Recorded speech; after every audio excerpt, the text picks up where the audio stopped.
Bonjour, je suis Tonafali et on se retrouve aujourd'hui pour la review du chapitre 1122 de One Piece. Pour démarrer cette review, attardons-nous sur la couverture du chapitre, qui est un hommage de la part d'Eiichiro Oda à Horikoshi, l'auteur de My Hero Academia, qui, il y a 22 ans, avait fait un dessin de Smoker et l'avait envoyé à Oda. Et du coup, pour l'occasion du dernier chapitre de My Hero Academia, le manga de Horikoshi, Oda reproduit ce dessin afin de lui rendre hommage. Ce chapitre démarre avec les réactions de la population au message de Vegapunk. Tout d'abord, on peut voir que les civils sont assez partagés. Certains sont très étonnés par le fait que Vegapunk semble dire clairement que les pirates sont le plus grand espoir de l'humanité, et d'autres qui sont paniqués et qui appellent à l'aide de la marine, sans savoir que cette dernière protège le gouvernement mondial, qui est en grande partie responsable de la montée du niveau des mers.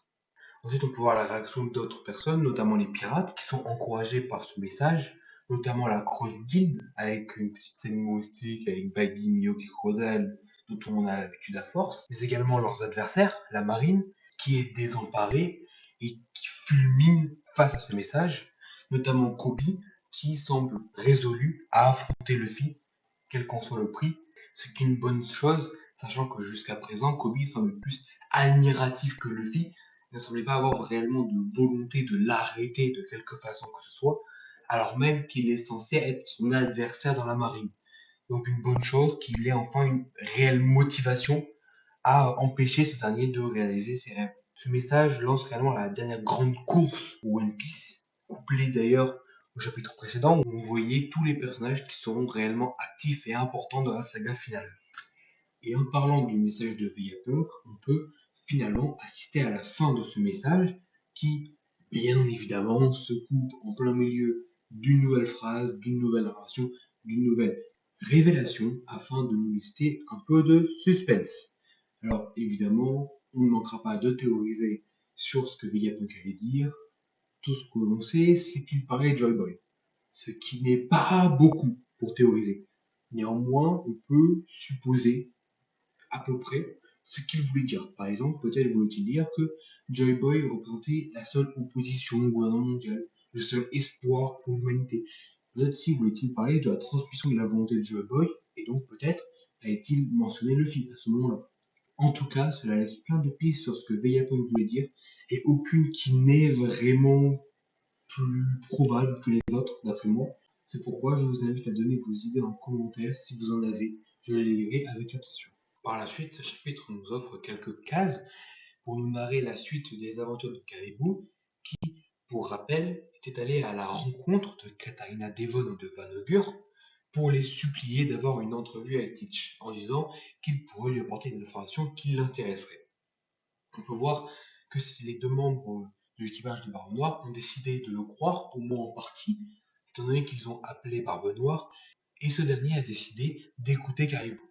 Donc, face à ce qui va se passer ensuite, Caribou va leur raconter tout ce qu'il a appris en étant dans l'équipage de Luffy, notamment à propos de sa mantique, c'est-à-dire Pluton, qui est caché sous le pays des Wa, mais c'est également Poséidon, qui est la princesse sirène Shirahoshi, l'île des hommes poissons, pourrait bel et bien être attaqué par Teach afin qu'il s'empare de la princesse sirène Shirahoshi, d'autant plus qu'il existe une prophétie qui montre Luffy avec l'île des hommes poissons détruite autour de lui. Donc, peut-être que c'est justement dans ce cadre-là que la prophétie va s'accomplir, c'est-à-dire que Teach va attaquer l'île des hommes poissons, et que Luffy va venir pour défendre cette île-là, mais que l'île sera quand même détruite, et que c'est justement dans ce contexte-là que la vision s'est produite. Enfin, ce qui expliquerait donc pourquoi est-ce que Luffy est debout sur une île des hommes poissons détruite. Ensuite, le chapitre nous donne une conversation entre Luffy et le robot que j'ai personnellement trouvé assez émouvante.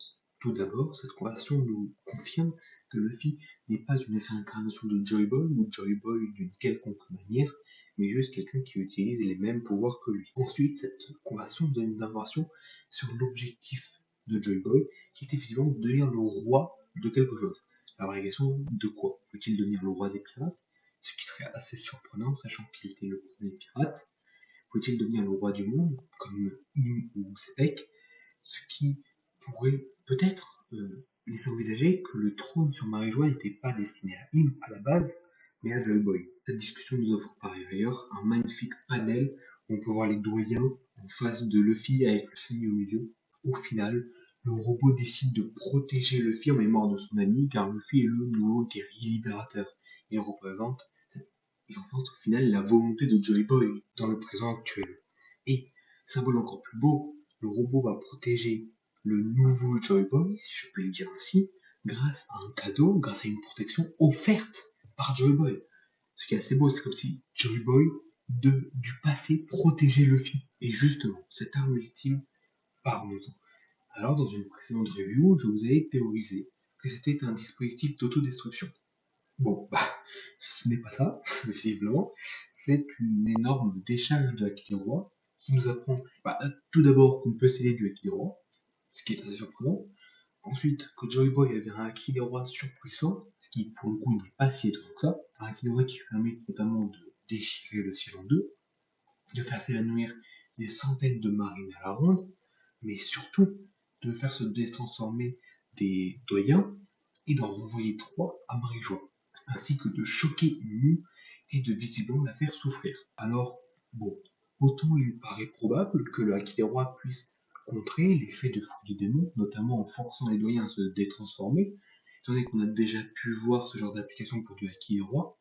Par exemple, Trafalgar Law, qui disait à Onigashima qu'ils ne pouvaient pas téléporter Kaido et Big Mom parce que leur Haki des Rois était trop puissant, ou toujours Law, qui, lorsqu'il l'avait affronté Barbe Noire, avait réussi à se défaire du virus du médecin de Barbe Noire grâce à son Haki des Rois. Cependant, il est beaucoup plus surprenant que du Haki des Rois puisse renvoyer des personnes et forcer à se téléporter au loin. Et donc l'explication qui personnellement me semble la plus probable, c'est que le Gorosei ne sont pas des êtres vivants à part, mais des créations divines, et qu'elle ressentirait tout à travers eux. Ce qui explique pourquoi est-ce qu'elle crie, et pourquoi est-ce qu'elle reconnaît le Haki des Rois de Joy Boy, parce qu'elle aurait ressenti justement ce Haki des Rois à travers eux, et donc qu'elle souffrirait soit d'une souffrance physique, à cause du choc de Haki des Rois, ou alors d'une souffrance psychologique avec potentiellement un choc émotionnel. Évidemment, recevoir une décharge d'Haki des Rois, un ennemi que tu pensais mort depuis 800 ans, ça choque un peu, c'est vrai, et on peut supposer que sur la panique, ou sous le coup de la souffrance, elle ait rappelé les doyens à elle, ce qui explique pourquoi est-ce qu'il n'y en a que 3 sur les 4 qui se sont téléportés. Pourquoi est-ce que Saturne est resté sur place? Tout simplement parce que lui n'est pas venu en se téléportant. Lui, il est venu en bateau. Donc probablement que lui, elle ne veut pas le rappeler par le cercle de téléportation qui existait déjà. En tout cas, si cette théorie est vraie, et que ce sont des sortes d'homunculus qui en fait sont des créatures créées par Im, alors il est possible que plus les doyens soient loin de leur source, à savoir nous, plus ils soient affaiblis. Et donc, si une bataille finale a lieu à Marie-Joie, il est possible qu'on ait des doyens encore plus forts, car cette fois ils seront proches d'Im.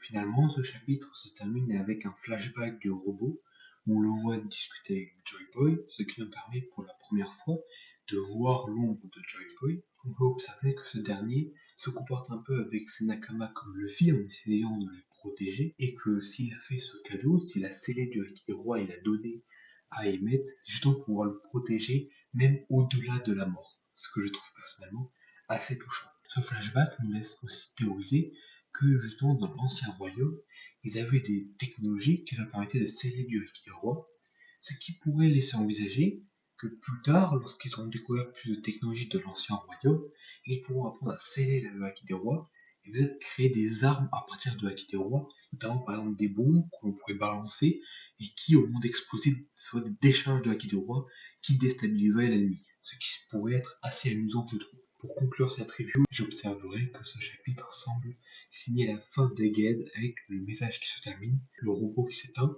j'espère pas définitivement, les Mugiwara qui ont enfin améri, qui sont sur le point de partir, et le Gorosei qui est de retour à Marie-Joie, avec uniquement Saturne qui regarde les Mugiwara partir. Ce qui est assez beau, sachant que c'est également lui qui s'est présenté le premier au Mugiwara. Néanmoins, tout ça semble vraiment montrer que l'arc Egghead est terminé et que nous allons bientôt pouvoir nous engager dans le prochain arc, l'arc d'Elbaf.